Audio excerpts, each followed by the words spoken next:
Right now on Hoosier News Source, the IDS is undergoing unexpected changes. Hear what the organization has to say. And IU is pioneering a new program encouraging saving energy on campus. Find out more about the electric charges popping up around campus. And I have one to expect sunny skies to return and just how cold it will get this week. These stories and more. Hoosier News Source starts now.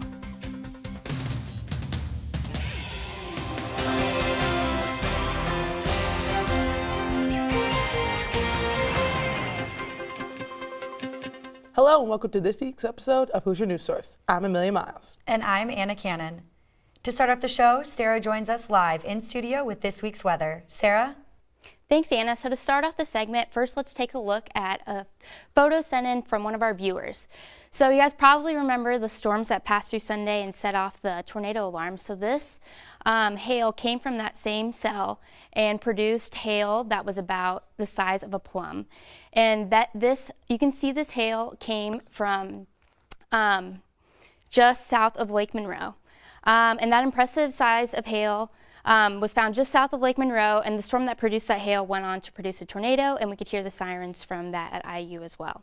So luckily, we shouldn't be expecting storms and hail tomorrow as we take a look at Wednesday's forecast. So around noon, temperatures will be in the upper 40s. At 4 p.m., around 50 degrees, and then 8 p.m., it'll be around 43 degrees, so I'd recommend bringing a jacket when you walk to class, and also notice that the sun will start to peek through Wednesday as well. And the reason for this return of sunshine is due to a high pressure system that is moving through our area on Wednesday. So as we can see, this system will be bringing in sunny skies to our area, and all the rain that we saw from this weekend will be pushed south. And as we take a look at our weekly forecast, we can see how long these sunny skies will stick around.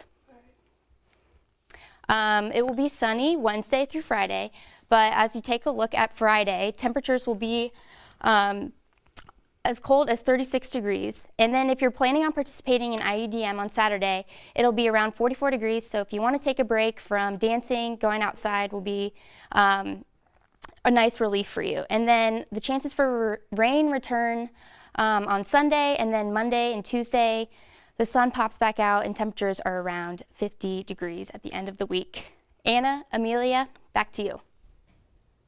The IDS is losing a key member of its staff on December 1st of this year. I spoke with the IDS staff on how they are dealing with it and what their next steps are. The Indiana's daily student paper, also known as the IDS, has been around for 150 years. They have transformed over the years to accommodate the costly media trends. After already taking a 10% pay cut, Ron Johnson, Director of Student Media, decided to put in a resignation for January 1, 2018. The media school did not think it was soon enough, so they changed it to December 1, 2017. James Shanahan, the media school dean, was the person behind this early resignation. The IDS feels that this is overstepping the boundaries of the freedom of the paper. Their freedom allows them to write the stories that matter and that need to be heard. When we heard about it, we went to the dean because we felt we were threatened in terms of our independence, because we're the only student media organization on campus that is independent from the university, that's affiliated with the media school in any way. We felt that the dean's and whoever else was involved decision to terminate him early was a threat to the decisions that we make in the newsroom and out of the newsroom, and we thought that it might set a precedent for what they could do in the future in terms of overreach. This is not the first time the IDS had to make budget cuts. The IDS changed its publication to 2 a week instead of 5. This is IU student media. This isn't the media, we're not a part of the media school. So when you're hiring your next person, when you're doing all these things, that you need to make sure that you're including our input, because we are affected by this daily. The response to this resignation has gotten and is still receiving a lot of feedback. Hopefully this resignation is the last cut of the IDS. For Hoosier News Source, I'm Amelia Miles. If you would like to get more information on this resignation, head to IDS's Facebook page. During Sunday's tornado warning, 22 students in Eigenman's residence hall got stuck in an elevator. They were trapped for 50 minutes. The group exceeded the weight limit and the elevator dropped from the first floor to about halfway below ground level. Once the elevator technician pried the door open, the residents began pulling themselves up and out of the elevator. New friendships were formed from this experience, and no one was seriously injured. For the first time, IU installed electric vehicle chargers on campus. IU has installed 2 electric vehicle chargers at the Cyber Infrastructure Building. They are part of the pilot program that introduces them to campus. Faculty and staff can purchase permits for an additional cost of $36 per year or $3 a month. Visitors can purchase day permits for $11. Transportation Demand Management Coordinator Kevin Whitted thinks that the electric chargers provide incentive for faculty to drive electric vehicles. Back home, so you'd have to have a charger. So if there were more chargers on campus, my thought was that maybe people that have to do that drive, that end up polluting a lot, could end up using electric cars and doing that commute. For more information, visit parking.indiana.edu. As sexual assault becomes more of a relevant topic, more is being done to help prevent and inform students across the nation. At Ball State, a different approach was taken to set these standards for Greek organization, suspending 13 in total until January 31st, 2018. Hoosier News Source reporter Mackenzie Young has the updates on the story and how IU can benefit from these actions. At Ball State University, nearly a dozen Greek life organizations will be experiencing a bit of change in pace. The decision between the Greek life staff and intrafraternity council members proposed that 13 houses will go dry, attend educational sessions regarding sexual assault, alcohol use, and bystander intervention. Students took to Facebook and Twitter to voice their opinions on the controversy. Even with students taking it to social media, some IU students had no idea that this was going on. Whatever the case, educating people is a good thing. So I think that that's a step in the right direction. Whether they should have been harsher or more lenient, that's I feel I can't say. So how, or even will, it affect IU? Right now, IU does not plan to take any action like Ball State did against their Greek life, and some students are agreeing with their decision. I do think that it's nice that they didn't just get automatically kicked off or something like that, that they're taking the step to try to improve rather than just cancel the whole thing. I mean, it depends on the situation, obviously. Over the past year, 3 Greek life organizations have been suspended from campus due to hazing and other allegations. Winter believes that the more educational these organizations are, the less trouble IU could face in the future. I definitely think that any more education the better for fraternities and sororities, especially in those serious cases of hazing and sexual assault. Through changes like these, IU could help eliminate this worldly problem as a whole. For Hoosier News Source, I'm Mackenzie Young.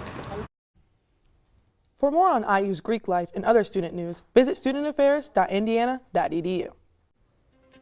Coming up, we'll tell you how the Hoosiers did in sports this week. Plus, more details on the Texas church shooting. These stories and more coming up. Stay with us.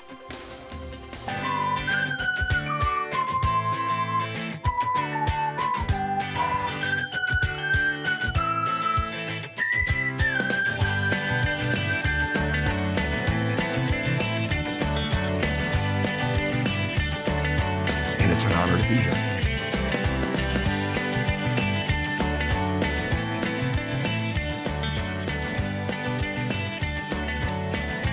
After suffering a season-ending injury in late March,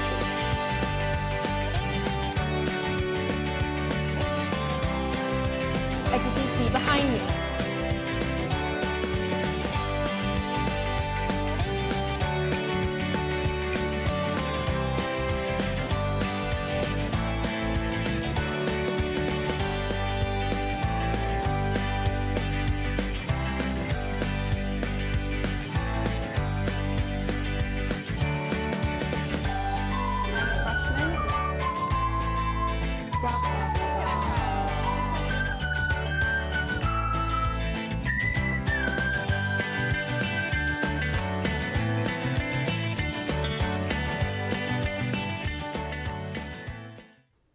Welcome back. A lot is happening around the world. Hoosier News Source reporter Courtney Six has the latest lowdown. Courtney?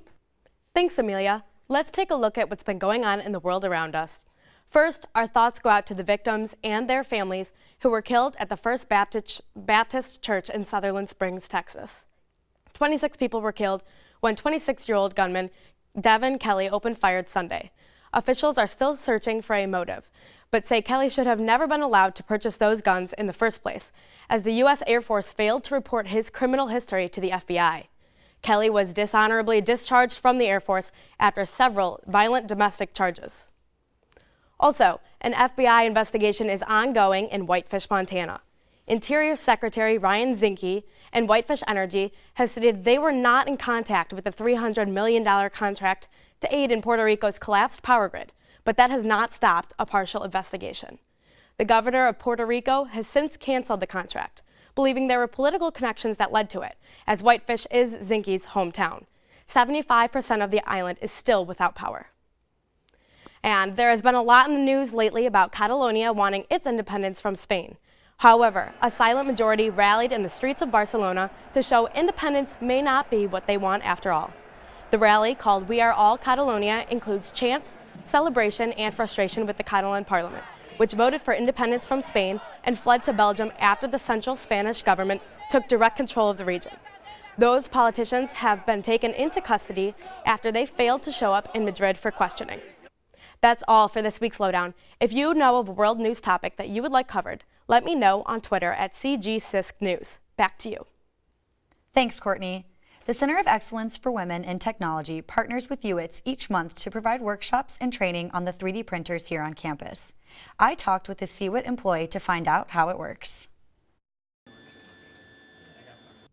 IU offers many services to their students, but not many are aware of the 3D printing lab and workshops that are provided on campus. University Information Technology Services, and what they do is one of their branches is they have the 3D print lab in Wells Library. CWIT, the Center of Excellence for Women in Technology, partnered with UITS to teach the basics of 3D printing to IU faculty and students. I partnered with UITS in the lab to bring 3D printing alive here at campus. CWIT held their monthly workshops in Wells Library this past Saturday. They partnered with UITS to teach about 3D printing and what it can offer to students. CWIT is an outlet for women at IU who are interested in technology and brings them together in this male-dominated industry. They find something that they're interested in, whether that be, in like mine, 3D printing, or like coding, social media, something like that, and they get into these groups with other women in technology. While CWIT mostly focuses on women's success in the technology field, they also offer their workshops and services to anyone at IU. Like at our workshops, we have people from different schools all over campus, whether it be like biotech or like chemistry or anything like that. During their monthly workshops, one of the 3D printing employees brings in a portable printer and teaches people how it works and what all the printer offers. Bring it to our sessions and we'll have it setting out so people can see it actually print while we talk. The printer can make anything someone brings in as long as they have a template. There are also many different types of materials they can use. Everything that CWIT prints, it's like made with the plastic filament that everyone's kind of used to. But the ones at UITS, they might use different things, such as they have a wood filament. They made a Groot from Guardians of the Galaxy, which is really cool. For Hoosier News Source, I'm Anna Cannon. To find out more on when the next 3D printing workshop will be, head to cwit.indiana.edu. Many IU sports teams were back in action this weekend. IUS-TV sports reporter Joe Cantor joins us in studio with the highlights. Joe? Thanks, guys. Indiana men's basketball played in their final exhibition of the preseason this past Sunday when they hosted the University of Indianapolis. Defense was the story once again for the Hoosiers, as they still have a lot of work to do offensively. Only 3 Hoosiers, Robert Johnson, Freddie McSwain, and Deron Davis, scored in double figures, as IU won a competitive contest comfortably 74-53 over the Greyhounds. The Hoosiers will play their first game of the regular season this coming Friday, when they host the Sycamores of Indiana State at 7 o'clock at Assembly Hall. The number 1 ranked IU men's soccer team was in action yesterday when they took on Penn State in the quarterfinals of the Big Ten tournament. Defense was the story of this one, as Indiana's backline didn't allow a single shot on goal.